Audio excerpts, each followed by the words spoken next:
నమస్తే, welcome to Andhraprabha. Posani Krishna Murali తర్వాత అవినాష్ రెడ్డికి సంబంధించిన కేసు తిరగదోడుతున్నారా? ఇందులో వివేక హత్య కేసు పూర్వాపరాలను మళ్ళోసారి టచ్ చేసే అవకాశం ఉందా?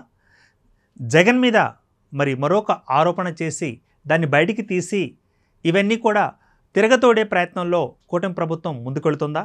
సో జస్ట్ నిన్న మొన్న మనం చూసాం పోసాని కృష్ణమురళి గారి యొక్క సంఘటన. అటు తర్వాత ఇప్పుడు మరొక అస్త్రంగా కూటమి ప్రభుత్వం ఎంక్వైరీలోకి వెళుతోంది. సో అది వివేకానంద హత్య కేసు. వివేకానంద హత్య కేసు ఎలా జరిగింది, ఆ కేసులో ఏం జరిగింది, ఆ పరిణామాలు ఎలా ఉన్నాయి అన్నది కూడా ఇప్పటికే చరవణంగా అందరికీ తెలిసిన విషయమే. అయితే ఇక వివేకానంద హత్య కేసు చంద్రబాబు హయాంలో పురోగతి సాధించింది. సో అప్పట్లో ప్రభుత్వంలో ఉన్న చంద్రబాబు గారు ఈ యొక్క కేసు విషయంలో స్పందించిన తీరు ఏదైతే ఉందో ఆ స్పందన అందరూ కూడా హర్షణీయంగా మారిన పరిస్థితి మనం చూసాం.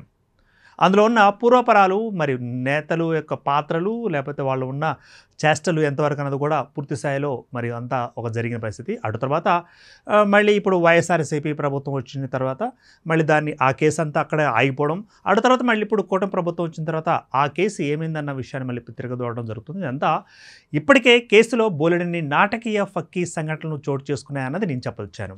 ఇక చంద్రబాబు గారు కూటమి ప్రభుత్వంలో ఇప్పుడు ఆ వివేక కేసును ప్రతిష్టాత్మకంగా తీసుకుంది అంటూ మనకు వినిపిస్తున్న న్యూస్. ఇందులో ఇప్పటికే అవినాష్ రెడ్డి అందులో నిందితులుగా ఉన్నారు. వీరితో పాటు చాలామంది ఒక టీం అంటూ ఉంది. వీళ్ళందరినీ ప్రోత్సహించింది, వీళ్ళందరినీ పురుగొల్పింది మరొక వ్యక్తి అంటూ కూడా అప్పటి నుంచి అనుమానాలు ఇప్పటికే ఉన్నాయి. సో ఈ కేసులో జగన్ గారి యొక్క పాత్ర, ఆయన యొక్క ఇంటిమసీ, ఆ కేసులో ఆయనకున్న మరొక ప్రమేయం, వీటన్నిటి మీద పూర్తి స్థాయిలో కూపీలాగుతున్నారు. ఒకవేళ అవినాష్ రెడ్డి గారు కానీ అందులో ఉన్న నిందితులు కానీ ఈ విషయంలో పూర్తి స్థాయిలో అప్రూవల్స్గా మారితే మొత్తం మీద జగన్ గారి యొక్క మెడకు చుట్టుకునే అవకాశం ఉందంటూ కూడా నిపుణులు, రాజకీయ విశ్లేషకులు, అదేవిధంగా సామాజిక వేత్తలు చెబుతున్న మాట. పొలిటికల్ సర్కిల్లో కూడా యాతావాత వినిపిస్తోంది జగన్ గారి యొక్క ప్రమేయమే అంటూ వినిపిస్తున్న మాట. అయితే ఇప్పుడు చంద్రబాబు గారి యొక్క కూటమి ప్రభుత్వంలో మళ్ళీ ఆ కేసు పైకి వచ్చిందంటే దీని యొక్క కూసాలు కదులుతాయి. కూసాల నుంచి అంటే ప్రారంభ స్థాయి నుంచి నేటి స్థాయి వరకు జరిగిన పరిణామాలు, చోటు చేసుకున్న విధానం, ఎఫ్ఐఆర్, సో అన్ని డీటెయిల్స్ కూడా బయటికి తీసే అవకాశం ఉంది. ఇక తాజాగా అవినాష్ రెడ్డిపై ఉన్న అభియోగాలతో పాటుగా జగన్ పాత్ర మీద కూడా, అందులో ఆయన యొక్క పాత్ర ఎంతవరకు ఉంది అన్న దాని మీద కూడా పూర్తి స్థాయిలో ఎంక్వైరీ కొనసాగుతోంది. ఇప్పటికే ఏపీకి సంబంధించి మనం చూసాం.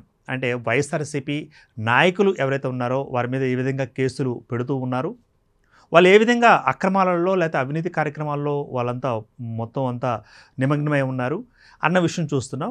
ఇక నెక్స్ట్ కేసు అంటూ ఉంది అంటే నాకు తెలిసి అవినాష్ రెడ్డి గారిదే అంటూ కూడా చాలామంది రాజకీయ నిపుణులు చెబుతున్నమాట. ఇక నిజం నిప్పు లాంటిది.